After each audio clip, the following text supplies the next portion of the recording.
లోక్సభ సమావేశాలు లైవ్ ద్వారా చూద్దాం. Such significant amendment cannot be rushed. This bill risks centralizing power and weakening states.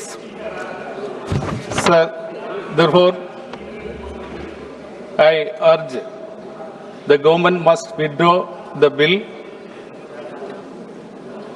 After the bill will come after the census and implementation later. I object once again.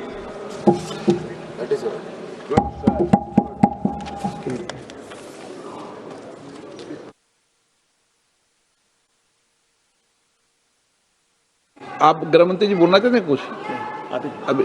ठीक, okay please.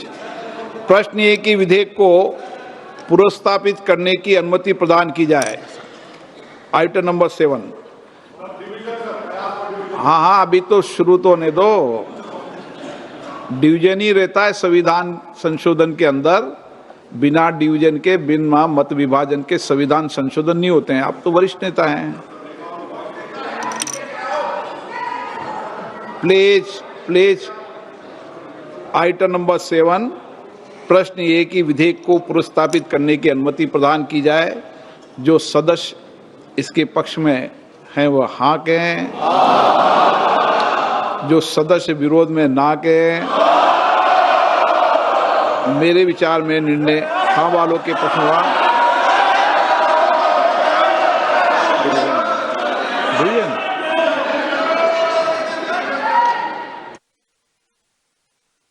ये कोई परेशानी नहीं है। ये संवैधानिक रूप से आप डिवीजन मांग सकते हो, लेकिन मेरा ये कहना है कि संविधान संशोधन में डिवीजन होता ही होता है, मत विभाजन होता है। अभी का समय खर्च मत करो, बोलने का समय रहेगा आपका। विचार करो।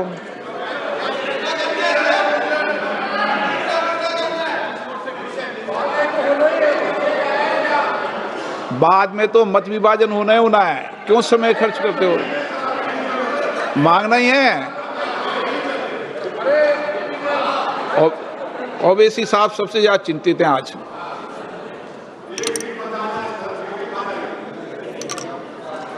लॉबी खाली कराया जाए।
పార్లమెంట్ ప్రత్యేక సమావేశాలు కొనసాగుతున్నాయి. ఇప్పుడు ప్రస్తుతం మనం లైవ్ ద్వారా చూస్తూ ఉన్నాం.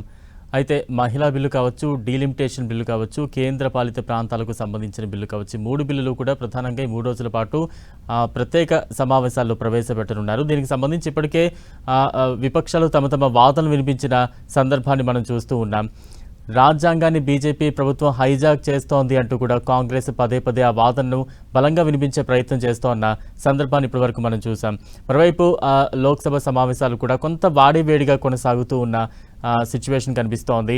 ఎలా అయినా సరే ఈ 3 బిల్లులు ఆమోదింపజేసుకోవాలని కేంద్ర ప్రభుత్వం పట్టుదలగా ఉండగా వీటిని ఎలా అయినా అడ్డుకోవాలనే ఒక ఆశయంతో విపక్షాలు సభలో కొంత వాడివేడి చర్చకైతే దారితీస్తున్న సందర్భాన్ని మనం చూస్తూ ఉన్నాం. ప్రస్తుతం పార్లమెంట్ ప్రత్యేక సమావేశాలు అయితే కొనసాగుతూ ఉన్నాయి. కులగణన చేస్తే రిజర్వేషన్లు అడుగుతారంటూ కూడా అఖిలేష్ చేసిన వ్యాఖ్యలు ఇక్కడ మనం చూడొచ్చు. అలాగే 131వ రాజ్యాంగ సవరణ బిల్లును ఎంఐఎం కూడా వ్యతిరేకించిన సందర్భాన్ని మనం చూస్తూ ఉన్నాం. ప్రజాస్వామ్య సమైక్య వ్యవస్థలకు బిల్లు వ్యతిరేకంగా ఉందంటూ కూడా అసదుద్దీన్ ఈ సందర్భంగా వ్యాఖ్యానించారు. మరోవైపు దక్షిణాది ప్రాంతాల ప్రాతినిధ్యం లేకుండా చేస్తున్నారంటూ కూడా ఆయన చేసిన వ్యాఖ్యలను కూడా ఒకసారి మనం ఇక్కడ గుర్తు చేసుకోవచ్చు. ప్రస్తుతం ఆ పార్లమెంట్ ఉభయ సభలు కొనసాగుతూ ఉన్నాయి. లోక్సభ సమావేశాలు అయితే కొనసాగుతున్నాయి. ప్రస్తుతం మనం లైవ్ విజువల్స్ చూస్తూ ఉన్నాం. లోక్సభలో 131వ రాజ్యాంగ సవరణకు సంబంధించి చర్చ కొనసాగుతోంది. బిల్లునైతే కేంద్ర మంత్రి అర్జున్ సింగ్ మేఘ్వాల్ ప్రవేశపెట్టారు. ప్రస్తుతం ఆ విజువల్స్ మనం చూస్తూ ఉన్నాం.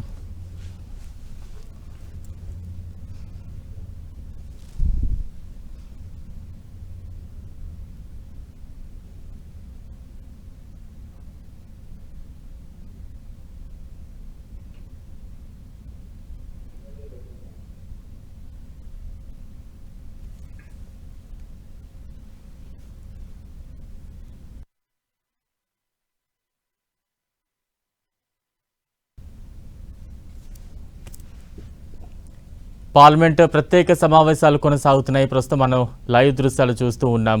3 కీలక బిల్లులు ప్రవేశపెడుతోంది కేంద్ర ప్రభుత్వం. దానికి సంబంధించి కొంత వాగ్వాదం కొనసాగుతోంది. వాడివేడి చర్చ అయితే ఇప్పటివరకు కొనసాగిన సందర్భాన్ని మనం చూస్తూ ఉన్నాం. పునర్విభజన బిల్లుతో దక్షిణాదికి రాష్ట్రాలకు అన్యాయం జరుగుతోంది అంటూ కూడా విపక్షాలు పదే పదే వినిపించే ప్రయత్నం చేస్తూ ఉన్నాయి. ఈ బిల్లు ఫెడరలిజానికి వ్యతిరేకమంటూ కూడా అసదుద్దీన్ ఓవైసీ తన వ్యాఖ్యలు తెలియజేశారు. ప్రస్తుతం దీనికి సంబంధించి అయితే కొంత వాడివేడి చర్చ జరిగిన సందర్భం చూస్తూ ఉన్నాం. ప్రస్తుతం డివిజన్ కోరుతూ కూడా ఒకవైపు విపక్షాలు తమ వాయిస్ వినిపిస్తూ ఉన్న దృశ్యాన్ని అయితే మనం చూస్తూ ఉన్నాం.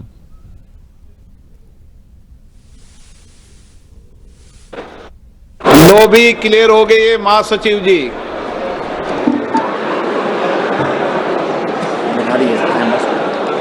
माननीय सदस्य, प्लीज माननीय सदस्य सब अपनी अपनी सीट पे बैठिए। Kind attention of the honorable members is invited to the point. माननीय सदस्य प्लीज बैठिए अपनी सीट पे, बैठिए सब अपनी सीट पे। माननीय सदस्य सब अपनी सीट पे बैठ जाए। इसको नाम लेके बोलूंगा मैं कि आप सीट पे नहीं बैठ रहे।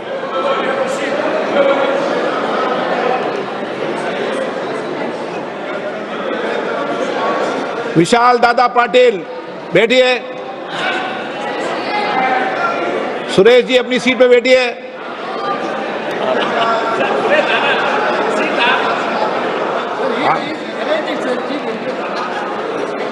आठ बार के मेंबर पार्लियामेंट है। माननीय महासचिव जी, Kind attention of the honorable members is invited to the points in the operation of the automatic vote recording system. Before a division starts, every honorable member should occupy his or her own seat and operate the system from that seat only. When the honorable speaker says now division, the Secretary General will activate the voting button and a gong sound will be heard simultaneously. For voting, only after the sound of the gong, repeat, only after the sound of the gong, honorable members may simultaneously press the vote secure button towards the left side of the multimedia device on the headphone plate and any one of the following buttons fixed on the right side of the headphone plate. Yes, below green color sticker. No, below red color sticker. Abstain, below yellow color sticker. It is essential to keep both the buttons pressed till another gong is heard.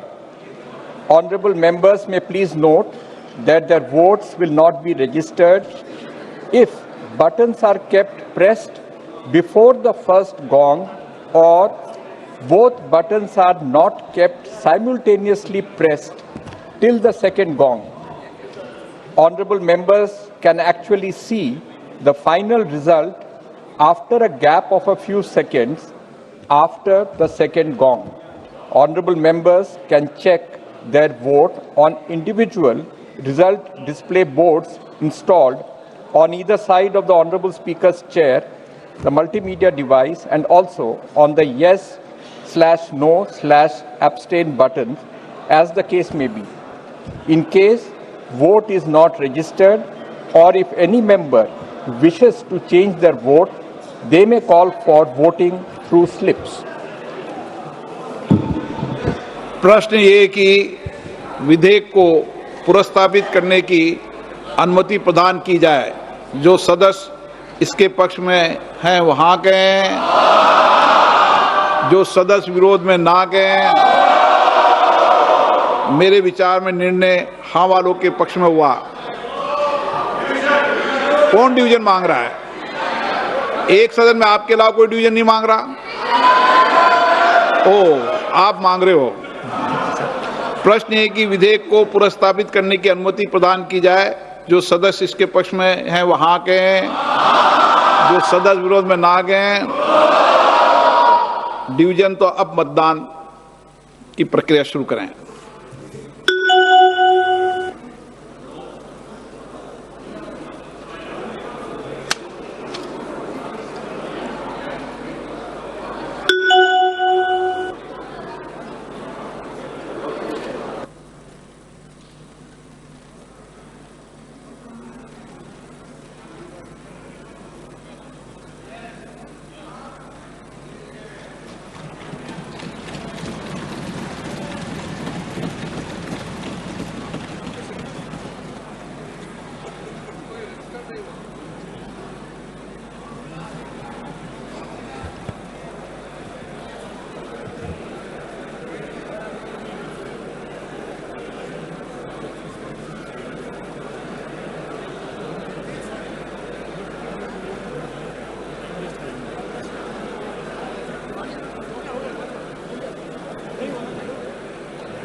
Subject को correction दे दो, साथ कह रहे हैं पर्ची गिनते रहेंगे बाद में।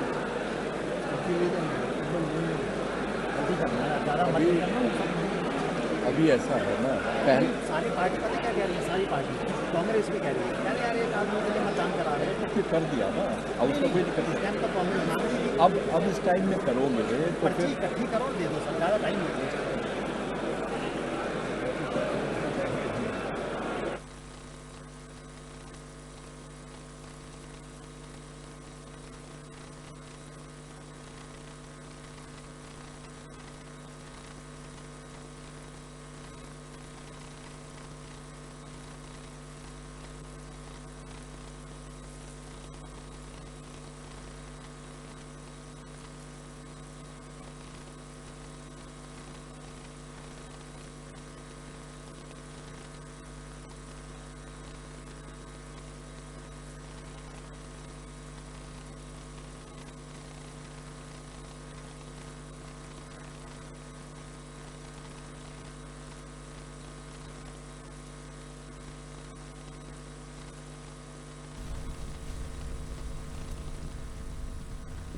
పార్లమెంట్ ప్రత్యేక సమావేశాలు కొనసాగుతూ ఉన్నాయి. ప్రస్తుతం మనం లైవ్ విజువల్స్ చూస్తూ ఉన్నాం. అయితే డీలిమిటేషన్ బిల్లు ప్రవేశపెట్టాలా వద్దా అనే అంశంపై లోక్సభలో ఓటింగ్ ప్రక్రియ కొనసాగుతున్న సిచ్యువేషన్ మనం చూస్తూ ఉన్నాం. డివిజన్ కావాలంటూ కూడా విపక్షాలు పెద్దపెట్టున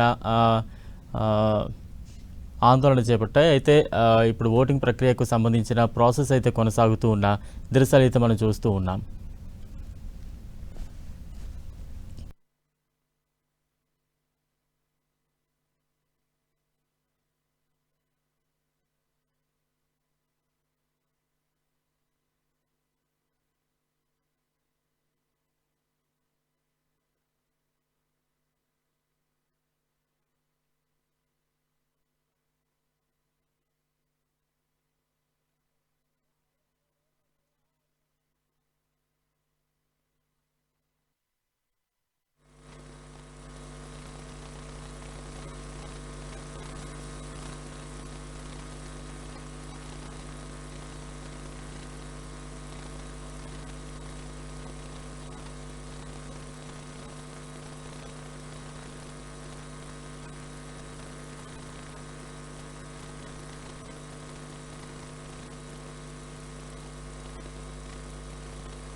పార్లమెంటు ప్రత్యేక సమావేశాలు కొనసాగుతున్నాయి. 3 బిల్లులు ప్రవేశపెట్టాలా లేదా అనే దానికి అంశానికి సంబంధించి ప్రస్తుతం లోక్సభలో ఓటింగ్ ప్రక్రియ అయితే కొనసాగుతోంది. అనుకూలంగా 207 ఓట్లు రాగా వ్యతిరేకంగా 126 ఓట్లు వచ్చాయి. మొత్తం 333 మంది ఈ ఓటింగ్లో పాల్గొన్నారు.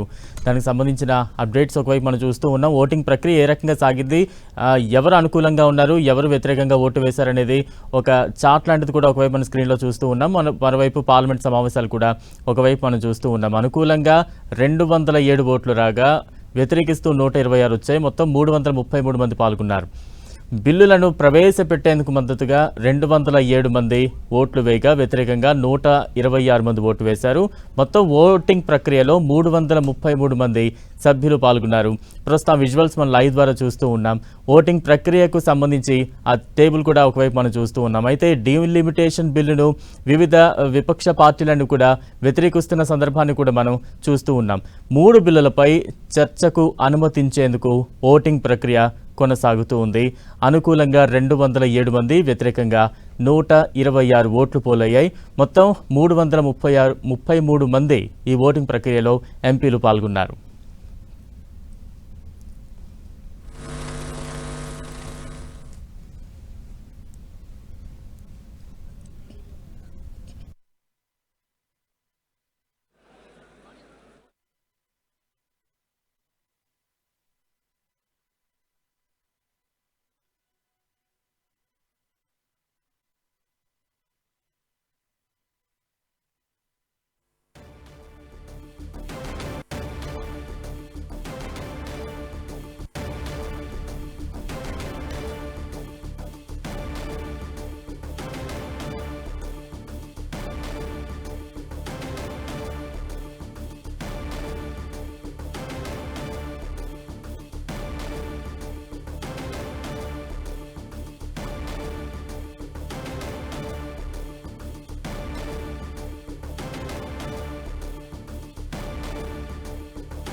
డీలిమిటేషన్ బిల్లును Congress, SP, TMC, DMK, MIM, Kerala, RSP వ్యతిరేకిస్తూ ఉన్నాయి. బిల్లుపై చర్చకు డివిజన్ కోరాయి విపక్షాలు.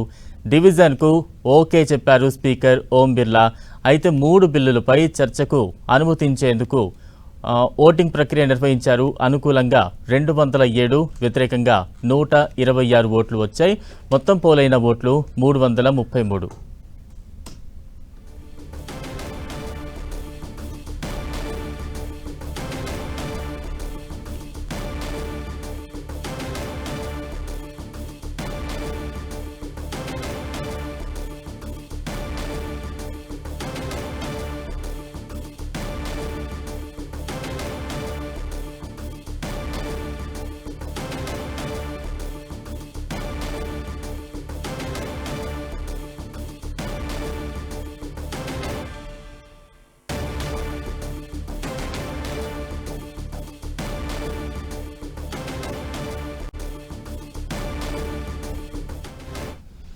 పార్లమెంటు ప్రత్యేక సమావేశాలు కొనసాగుతూ ఉన్నాయి. అయితే డీలిమిటేషన్ బిల్లును వ్యతిరేకించాయి Congress, SP, TMC, DMK, MIM, RSP. అయితే బిల్లుపై చర్చకు డివిజన్ కోరాయి విపక్షాలు. డివిజన్కు స్పీకర్ ఓం బిర్లా ఓకే చెప్పారు. 3 బిల్లులకు సంబంధించి చర్చకు అనుమతించేందుకు ఓటింగ్ ప్రక్రియ నిర్వహించారు. ప్రస్తుతం ఆ ఓటింగ్ సరళి ఏ రకంగా ఉంది, ఆ గ్రాఫ్ ఏంటి, ఇవన్నీ కూడా మనం ఒకవైపు విజువల్స్లో చూస్తూ ఉన్నాం. అనుకూలంగా 207, అలాగే వ్యతిరేకంగా 126 ఓట్లు పోలైన సందర్భాన్ని చూస్తూ ఉన్నాం. మొత్తం ఓట్లు 333 ఓట్లు పోలవగా అందులో అనుకూలంగా 207, వ్యతిరేకంగా 126 పోలైన సందర్భాన్ని చూస్తూ ఉన్నాం. 3 బిల్లులను ప్రవేశపెట్టేందుకు మద్దతుగా 207 ఓట్లు రాగా వ్యతిరేకంగా 126 ఓట్లు పోలైన దృశ్యాలు చూస్తూ ఉన్నాం. ఒకవైపు ఆ ఓటింగ్ ప్రక్రియకు సంబంధించిన రిజల్ట్ కూడా స్క్రీన్లో చూస్తూ ఉన్నాం. డీలిమిటేషన్ బిల్లును Congress, SP, TMC, DMK, MIM, Kerala ఇవన్నీ కూడా వ్యతిరేకిస్తూ ఉన్న దృశ్యాలు చూస్తూ ఉన్నాం. కొంత వాడివేడిగానే అంటే చర్చ మొదలైన తర్వాత కూడా వాడివేడిగానే సభ అంతా కూడా సాగిన దృశ్యాన్ని మనం చూస్తూ ఉన్నాం. 3 బిల్లులకు సంబంధించి చర్చకు అనుమతించేందుకు ఓటింగ్ ప్రక్రియను కోరడంతో విపక్షాలు ఓటింగ్ ప్రక్రియకు స్పీకర్ ఓం బిర్లా మద్దతు తెలిపారు. దీంతో ఓటింగ్ ప్రక్రియ నిర్వహించారు. మొత్తం 333 ఓట్లు పోలవుగా అందులో అనుకూలంగా 207, వ్యతిరేకంగా 126 ఓట్లు పోలయ్యాయి.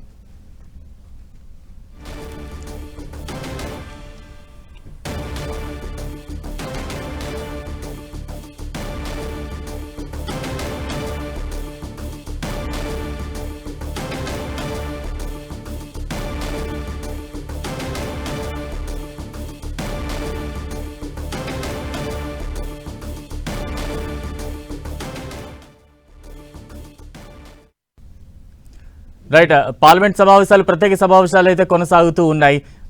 దీనికి సంబంధించి మరింత అప్డేట్స్ అందించేందుకు మా ప్రతినిధి గోపి సిద్ధంగా ఉన్నారు. గోపి, దేశంలో చారిత్రాత్మక ఘట్టానికి శ్రీకారం చుడుతూ కేంద్ర ప్రభుత్వం తీసుకువచ్చిన మహిళా రిజర్వేషన్ బిల్లులను కొద్దిసేపటి క్రితమే కేంద్ర న్యాయశాఖ మంత్రి అర్జున్ రామ్ మేఘ్వాలా ప్రవేశపెట్టడం జరిగింది. ఆయన 2 బిల్లులను ఈ సభలో ప్రవేశపెట్టారు. ఈ ఏదైతే కేంద్రపాలిత ప్రాంతాల పునర్విభజనకు సంబంధించిన బిల్లును కేంద్ర హోంశాఖ మంత్రి అమిత్ షా ఆ బిల్లును కూడా ప్రవేశపెట్టడం జరిగింది. ఈ సందర్భంగా ఇటు ఈ బిల్లులకు సంబంధించిన అంశం పైన కొంత చర్చ కూడా జరగడం జరిగింది. అయితే ప్రతిపక్ష party Congress senior leader KC Venugopal ఈ బిల్లుకు సంబంధించిన అంశంలో కొన్ని అభ్యంతరాలను కూడా వ్యక్తం చేయడం జరిగింది.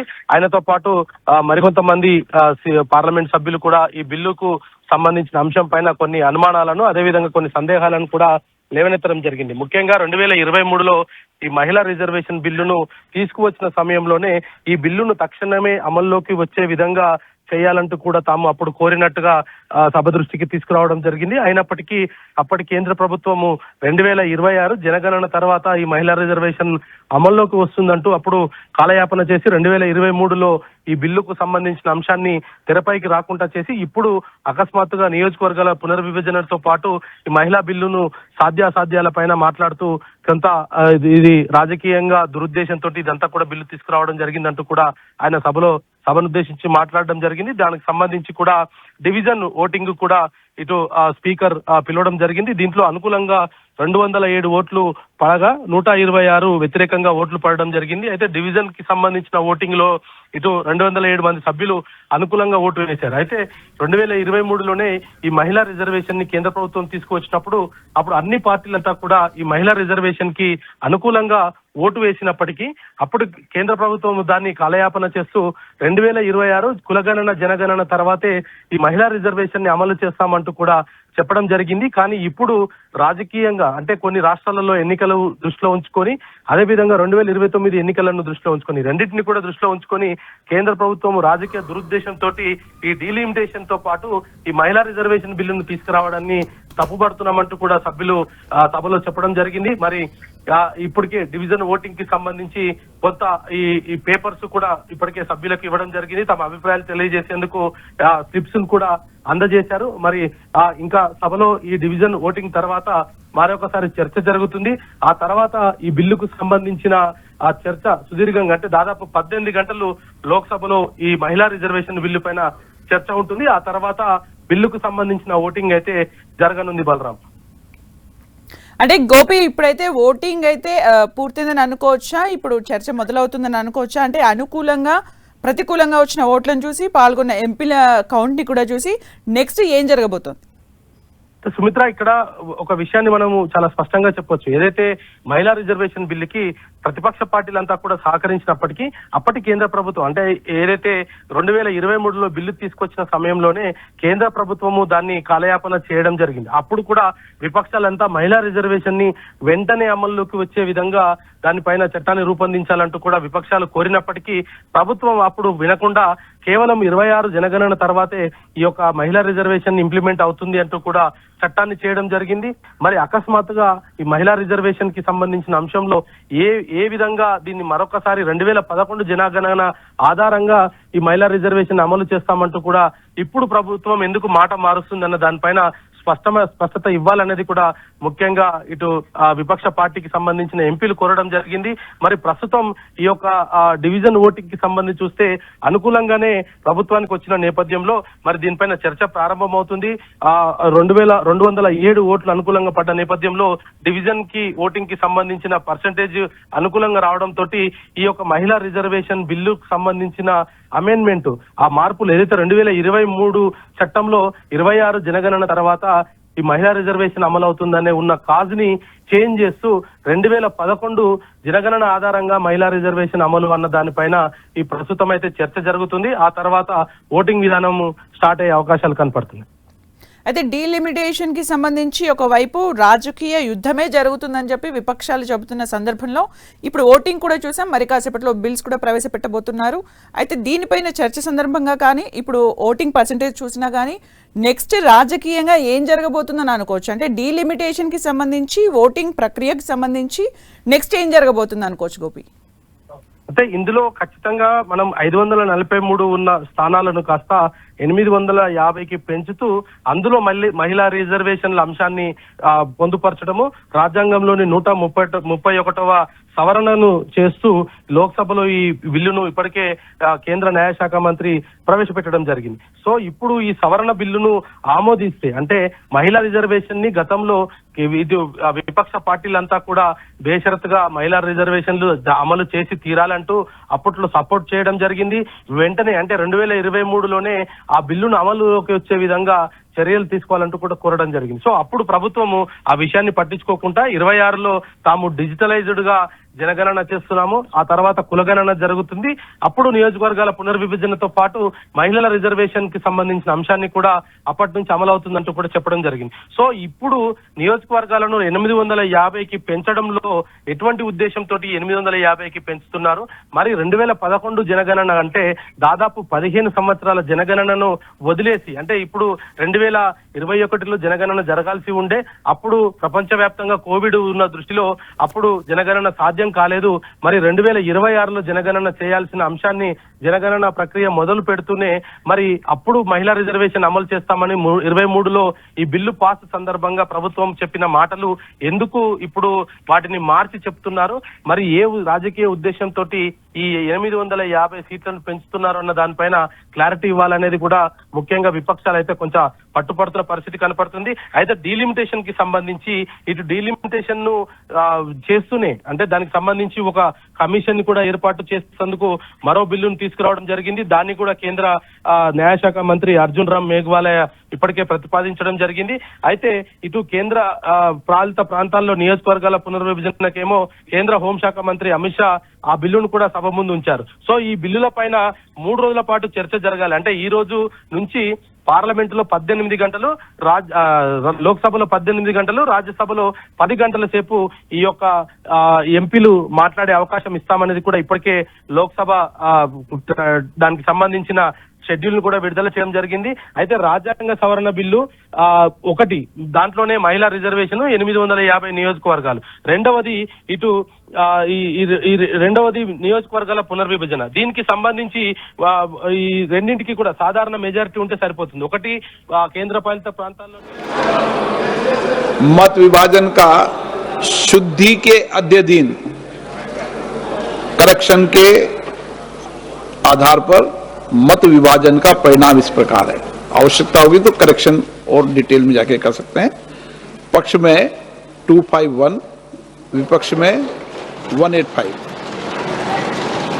बहुमत प्रस्ताव के पक्ष में. माननीय मंत्री जी अब विधेयक पूरा स्थापित करें.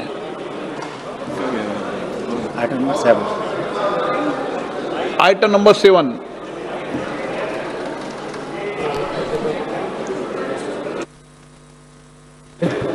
मैं आपकी अनुमति से विधेयक को पूर्व स्थापित कर. आइटम नंबर 8 माननीय गृह मंत्री जी. महोदय, मैं प्रस्ताव करता हूं कि संघ राज्य क्षेत्र विधि संशोधन विधेयक 2026 पर विचार किया.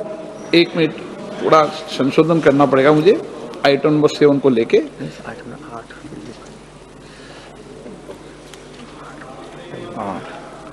प्रश्न ये कि विधेयक को पुनर्स्थापित करने की अनुमति प्रदान की जाए।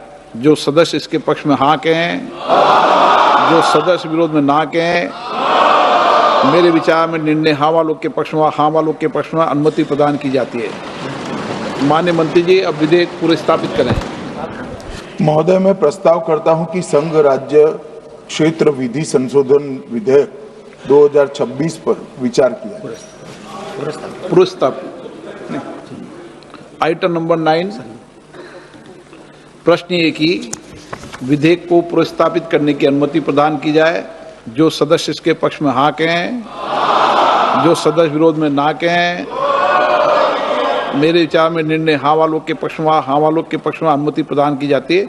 माननीय मंत्री जी, अब विधेयक को पुनर्स्थापित करें। अध्यक्ष महोदय, मैं आपकी अनुमति से विधेयक को पुनर्स्थापित करता हूँ। धन्यवाद। Item number 10, Shri Arjun Ram Meghwal.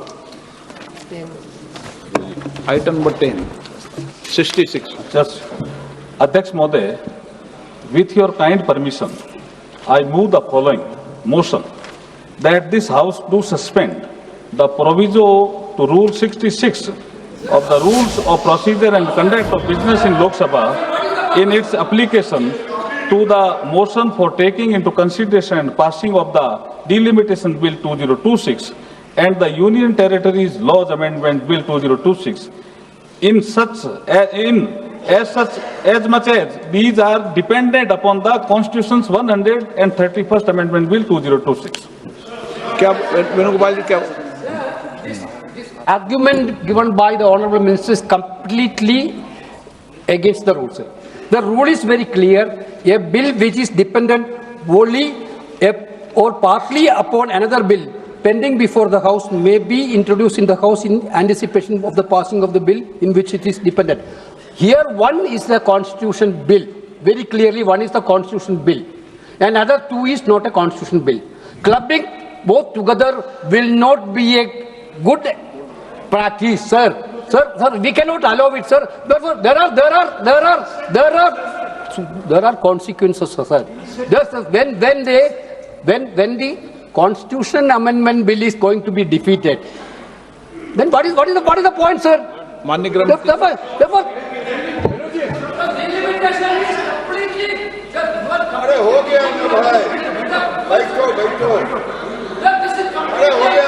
हो गया, आप बोल लिए। अरे बैठो, आप तो अपनी बात कीजिए। माननीय गृह मंत्री, माननीय अध्यक्ष जी, मैं व्यवस्था दे रहा हूँ इस पे, मैं व्यवस्था दे रहा हूँ अभी।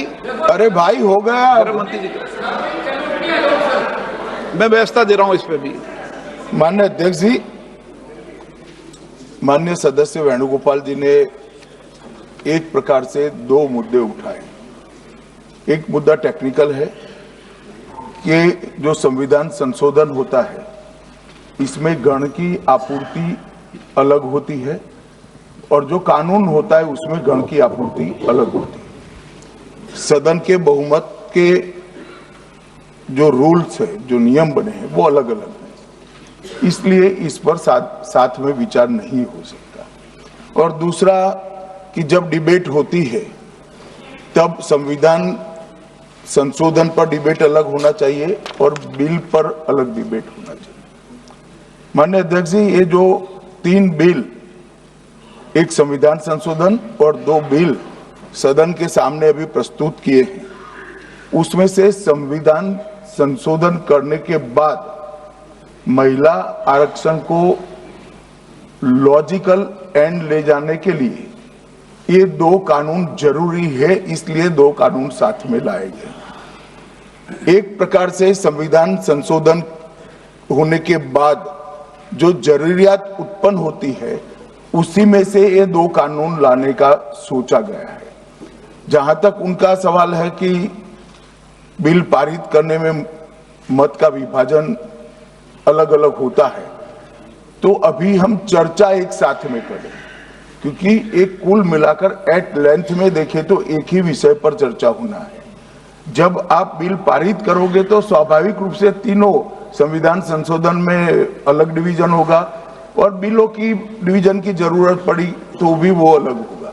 तो इसमें किसी भी प्रकार के औचित्य का भंग नहीं है और कई बार ऐसा हो चुका है, कई बार ऐसा हो चुका है। जैसे नारी शक्ति वंदन अधिनियम में भी ये तीनों बिल एक साथ ही आए थे और इसी सदन ने उनकी सहमति से पास किया, मगर आज सुबह वो विरोध करने का तय कर आए मीटिंग में, इसलिए हर चीज में विरोध ही किए जा रहे हैं।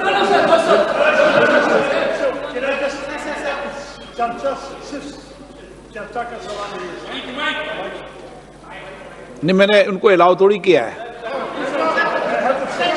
नो,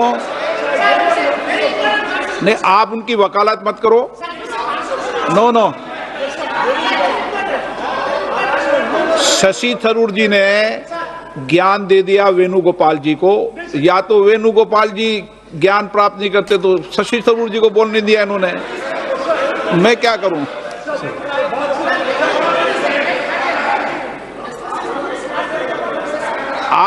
आपको बोलना है क्या? आप बोलो, ये राजा जी बोलो। Sir, there are two bills. One is constitutional bill. One is delimitation bill. It is a statutory bill, well within the domain and scope of the parliament.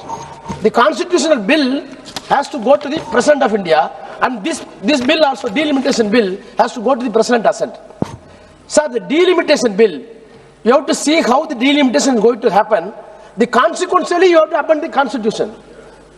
First of all, the first duty of the parliament is pass the delimitation bill, get the assent. Okay. Then consequently, constitution has to be amended. Cannot be kept together. That is a procedure. Go through the rules. मैं 66 पे दे रहा हूँ direction, 66 पे direction दे रहा हूँ। No, 66 पे, चूंकि माननीय मंत्री महोदय ने इस नियम को शिथिल करने का प्रस्ताव रखा है, सभा द्वारा प्रस्ताव पारित करने के बाद सभा दोनों विधेयकों को एक साथ चर्चा कर सकती है। पूर्व में भी कई दृष्टांत हैं इसके, जो आप चाहेंगे तो सभी कार्यकाल के एक एक दृष्टांत को मैं सुना सकता हूं, लंबी सूची है। अभी फिलहाल में इस संविधान संशोधन 121 संशोधन और 2014 और नेशनल जुडिशरी अपॉइंटमेंट कमीशन 2000 के अंदर भी, और उसके पहले संविधान का 98वां संशोधन 1987, ऐसे बहुत सारे जनप्रतिनिधि विधेयक 1987, सबके कार्यकाल में अलग अलग समय पर ये परंपरा रही है। और सदन परंपराओं से भी चलता है, प्रक्रियाओं से भी चलता है, और नियमों में छूट देने की, शीतलता देने का अधिकार सदन ने स्पीकर को दे रखा है।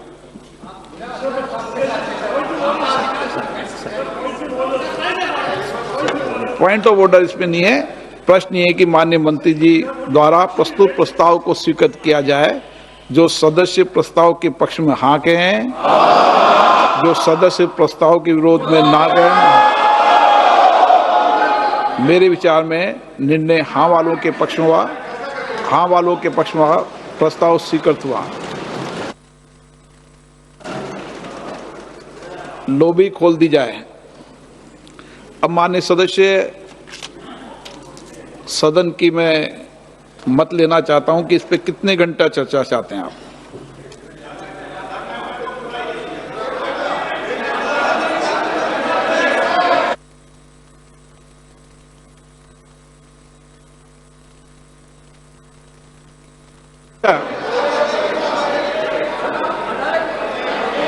चलिए, जितने घंटे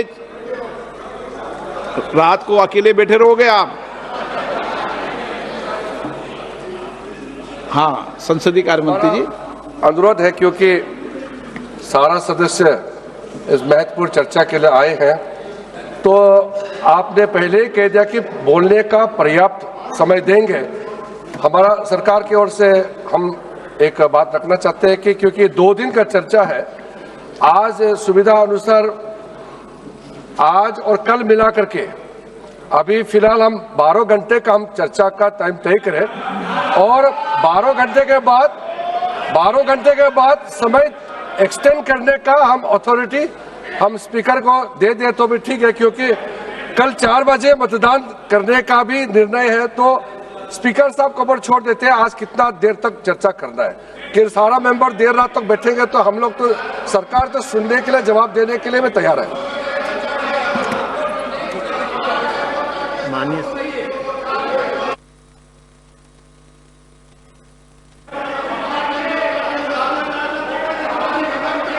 बैठिए बैठिए। माननीय सदस्यगण, इन तीनों विधेयकों पर कल 4 बजे 17 तारीख को 4 बजे मतदान होगा। उसके पहले आज आपको लंबी चर्चा करनी पड़ेगी और 15-18 घंटे, जितना घंटा चाहेंगे आपको चर्चा का पर्याप्त अवसर देंगे। कमी नहीं रहेगी समय के पास, सबको समय देंगे। अभी तक माननीय सदस्य 3 घंटे में भी आप एक पार्टी के सदस्य हो और आपका समय 1 मिनट बैठता है। हर व्यक्ति ने हर विधेयक पर 6-6, 7-7 घंटे बोले हैं। ऐसा नहीं बोल सकते आप। कौन से विधेयक पर? हर विधेयक पे मैंने सबको पर्याप्त समय दिया है सदन के अंदर, हर विधेयक पर। 370 जब पारित हुआ था विधेयक का, जब गृह मंत्री जी ने आग्रह किया कि जितना समय देना दें, इस विधेयक पर भी सरकार और आपका मत भी यही है कि जितना देर चर्चा करना चाहें करें। ये महत्वपूर्ण विधेयक है, विधेयक महत्वपूर्ण संविधान संशोधन है, इसलिए व्यापक डिटेल चर्चा होनी चाहिए और इस पर 4 बजे मतदान होगा ताकि सबको जानकारी रहे। श्री अर्जुन राम मेघवाल जी। धन्यवाद अध्यक्ष महोदय।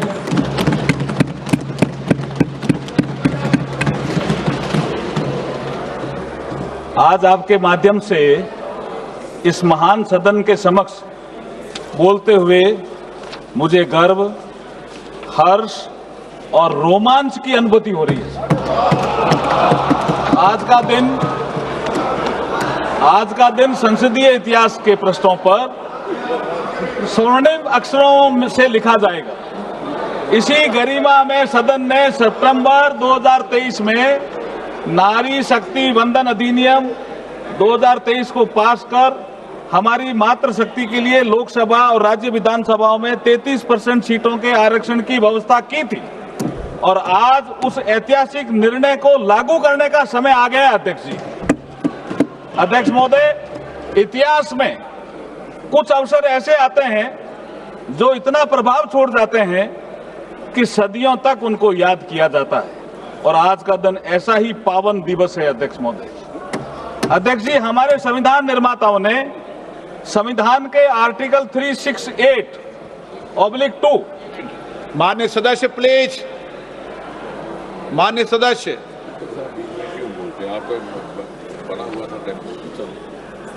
माननीय सदस्य, मैं आग्रह करता हूं कि अगर आप इस तरीके से उठेंगे तो मैं नामजद तरीके से बोलना पड़ेगा मुझे। प्लीज बैठिए, प्लीज माननीय सदस्य बैठिए। माननीय मंत्री जी महत्वपूर्ण संविधान संशोधन बोल रहे हैं, चलिए बैठिए। विशाल दा पाटिल, विशाल दा पाटिल, क्या तरीका, कई बार समझा दिया आपको। अगर आप व्यवस्था का पालन नहीं करेंगे तो आपको बोलने का मौका नहीं दिया जाएगा। माननीय अर्जुन मेघवाल जी। अध्यक्ष महोदय, जैसे आपने पहले कहा, मैंने शुरू कर दिया था, लेकिन जो आइटम आपने 10 नंबर रूल 66 में रिलैक्सेशन दिया, इसलिए मैं आपसे ये भी अनुरोध करता हूं कि जो अपना आइटम 11, 12 और 13 इन सब पे विचार करने के लिए एक साथ आप विचार करने की अनुमति हमें प्रदान करें। अध्यक्ष महोदय, मैं ये कह रहा था कि हमारे संविधान निर्माताओं ने संविधान के आर्टिकल 368/2 के माध्यम से संविधान को ये शक्ति प्रदान की है जिसके माध्यम से हम आवश्यकता अनुसार संशोधन कर लोक हित के निर्णय लागू कर सकते हैं। ये संसद को ही शक्ति दी है संविधान ने आर्टिकल 368 के तहत।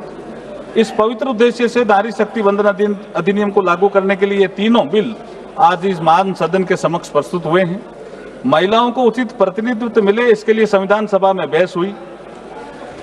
श्रीमती हंसा मेहता, श्रीमती रेणुका रे, श्रीमती पूर्णिमा बनर्जी, श्रीमती अम्मू स्वामीनाथन जैसी महिला सदस्यों ने महिला प्रतिनिधित्व के मुद्दे पर संविधान सभा के समक्ष भी उठाया था। इसका मतलब मुद्दा 1949 से भी चल रहा है। अध्यक्ष महोदय, हमारे संविधान की प्रस्तावना में एक जस्टिस शब्द का उल्लेख हुआ है। जस्टिस की अपन बात को जोर देकर के भी संविधान सभा के निर्माताओं ने कहा है। जस्टिस भी 3 प्रकार का उन्होंने कहा है, सामाजिक, आर्थिक, राजनीतिक न्याय। सर्वप्रथम यदि हम सामाजिक न्याय की बात करें तो ऐसा नहीं है कि इस दिशा में कदम नहीं उठाए गए। जो भी सरकारें रही उस पर चिंतन हुआ, लेकिन आदरणीय नरेंद्र मोदी जी की सरकार आने के बाद मातृशक्ति के सामाजिक न्याय के लिए अनेक योजनाएं संचालित की गई। वह उनकी स्पीड और स्केल को बढ़ाया गया।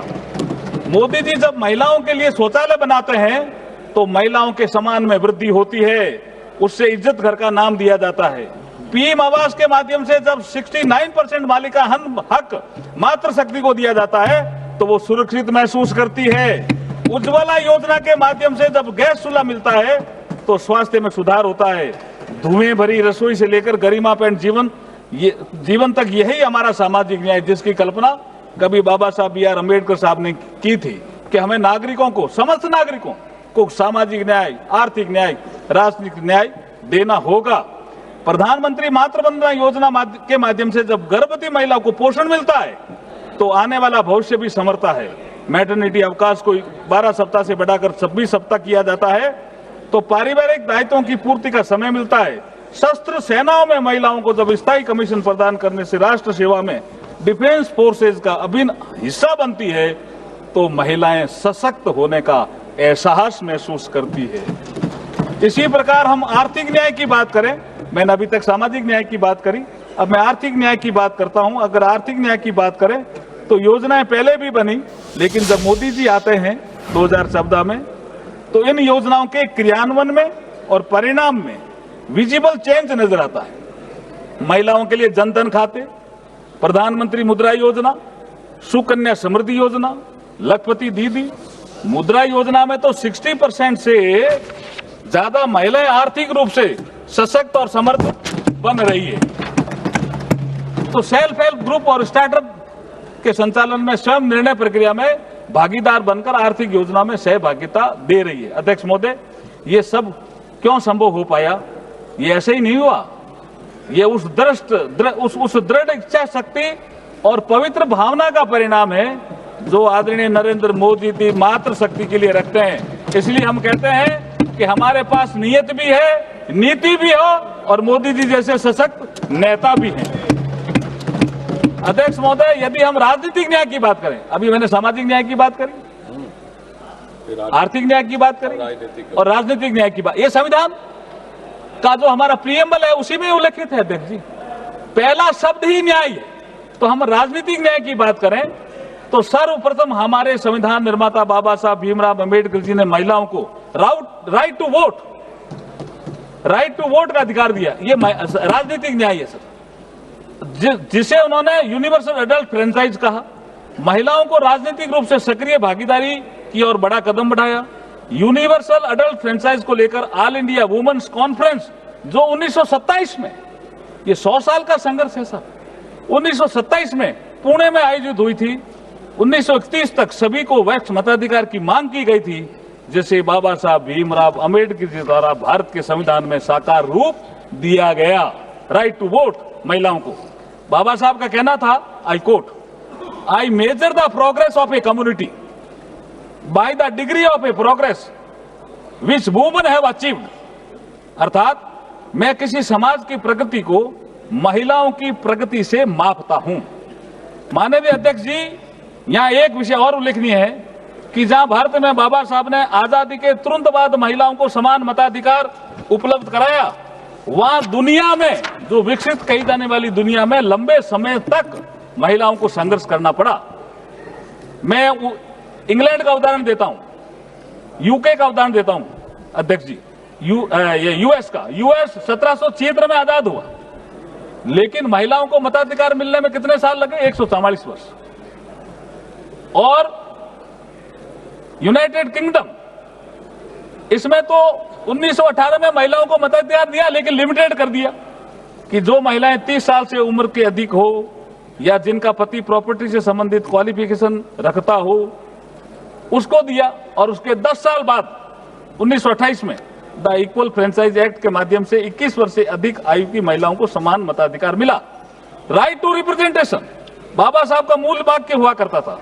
आज हमारे यशस्वी तपस्वी कर्मयोगी प्रधानमंत्री श्री नरेंद्र मोदी जी इसी दिशा में सोच रहे हैं। इसी कारण मातृशक्ति को नीति निर्माण में भागीदार बनाने के लिए महत्वपूर्ण बिल पेश हुए हैं। ये बिल महिलाओं के समान भागीदारी के पॉलिटिकल जस्टिस को पूरा करेगा।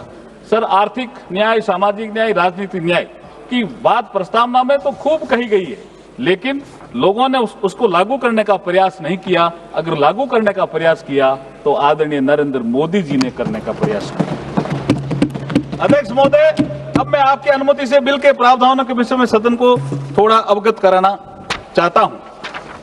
जब आजादी के 75 वर्ष के बाद अमृतकाल के युग में प्रधानमंत्री श्री नरेंद्र मोदी जी ने नए संसद भवन में पहले बिल के रूप में 18 से